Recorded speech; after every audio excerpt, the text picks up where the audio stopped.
Bonjour, chers élèves. J'espère que vous vous portez bien. Aujourd'hui, nous abordons la leçon en orthographe sur le genre des noms. Mais avant d'approfondir cette leçon, j'aimerais nous rappeler que par le passé, nous avons examiné l'utilisation du préfixe. Et nous nous sommes dit que le préfixe est un élément formé d'une à 5 lettres, n'est-ce pas? Et qui permet, n'est-ce pas, de construire de nouveaux noms. Et le préfixe a une fonction fondamentale d'indiquer le nombre. Et nous avons vu des exemples comme bipède, tricycle, polycopie, ainsi de suite. Et on a vu également que le préfixe indique le contraire. Ça permet de donner des mots contraires.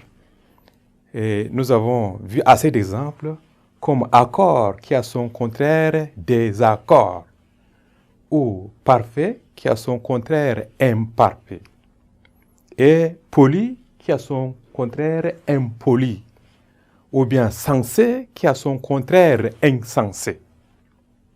Et par rapport à notre leçon d'aujourd'hui, le genre des noms. Alors, pour mieux comprendre cette leçon, chaque élève, à la fin de cette leçon, doit être capable de distinguer le genre des noms.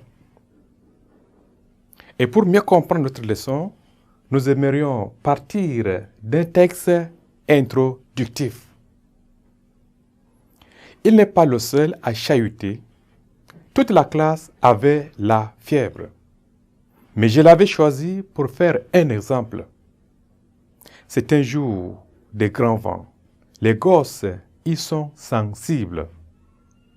En outre, le père de Tommy venait de toucher un gros paquet au pari mutuel, que vous appelez communément PMU. Mais si l'on cherche des excuses au monde, où va-t-on? J'ai laissé tout de même passer 3 minutes. Voilà, nous allons examiner maintenant, à partir de ce texte que nous venons d'entendre, nous allons essayer de donner un bon résumé du genre des noms. Et nous savons fondamentalement qu'il existe deux genres de noms. Nous avons le genre masculin et le genre féminin. Mais comment on peut arriver à distinguer les noms? Un nom est du genre masculin quand il est précédé des déterminants. Nous avons des déterminants qui sont un, le, ce, ainsi de suite. Il y en a assez, mon, ton, qui sont des déterminants. Et on peut donner un exemple, un ballon.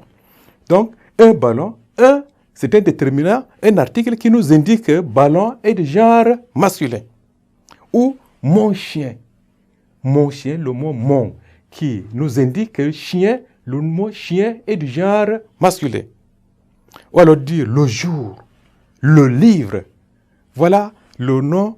Un nom est de genre masculin quand il est précédé de ces déterminants. Et comment on peut reconnaître aussi qu'un nom est du genre féminin? Un nom est du genre féminin quand il est aussi précédé de une, cette, la, ma, ta. On peut dire une tasse. Donc une, ça indique que tasse est un nom féminin.